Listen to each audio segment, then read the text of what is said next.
Games back in charge. How do you regard the start you've made? Well, obviously we're very pleased with the start. I think the players have reacted brilliantly since we've come in, but we know that we look no further than one game at a time, as that famous old cliche, but we do. And as long as they keep giving us their best shot and working as hard as they have been working, then we can ask for no more. Has it given you the belief that you've got the momentum to make the playoffs? Well, I'm not fooled. I know that before we came in a couple of weeks ago, we had won 3 from 14 and everybody was talking about, the situation and the direction of which the club was heading. So, we've had a couple of decent results. It's only a couple of decent results. We've got an extremely tough match today. I'm very surprised how moist the pitch is, I can tell you. But as I said before, it's a very difficult game. Sheffield, Wednesday, have not lost in the last seven games or so.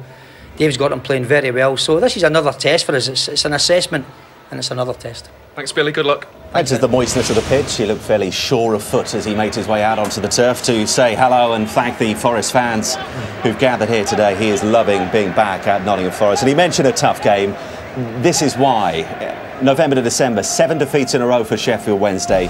Since then, they have been very hard to beat. 1 defeat in the last 12, unbeaten in the last 7, which is the longest unbeaten run in the Championship as things stand. Peter, what has been the key to this turnaround? Well, the key to the turnaround has been 2 things, twofold really. The defence being stronger, being more resolute, a higher tempo as well. They've played with a passion and commitment that wasn't there at the start of the season, as if they thought, listen, our reputation's on the lines, we're going to respond. When you keep clean sheets, you get a chance of grabbing a point. If you add to that the recent upturn in fortunes up front, to Johnson, Antonio, we know with athletic ability and pace and power, and then they've got Leroy Leiter now, who's different to the other strikers. They've got Nadine and people like that. They've got Connor Wickham as well, but he is the out-and-out goal scorer. He's a guy who thrives off chances. He's got power. His athleticism as well, scores all different types of goals. And if he'd have been able to show that consistently, he would have still been playing in the Premier League. And the pack has closed once again, hasn't it? Just 4 points above the drop zone after today's games. Will that just turn up the heat a little in that dressing room? Well, I think before today it was eight places, eight teams within 8 points. Incredible. It's like concertina again, and yes, it will. And they'll realise at home this is where they're going to gain the points to keep them afloat. And I didn't think they'd struggle this year. When I looked at the size of the individual ability that possess, I didn't think they'd be the struggle, and they look to be turning it around now and actually flourishing under the pressure.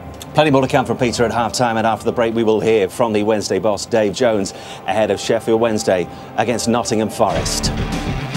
And the Owls have lost just 1 of their last 12. They can move 7 points clear of the drop zone with a win here. Billy Davies says Nottingham Forest have won their last 2. A 3rd win in a row will take them to within 4 points of the playoff places. All the action is live when we return.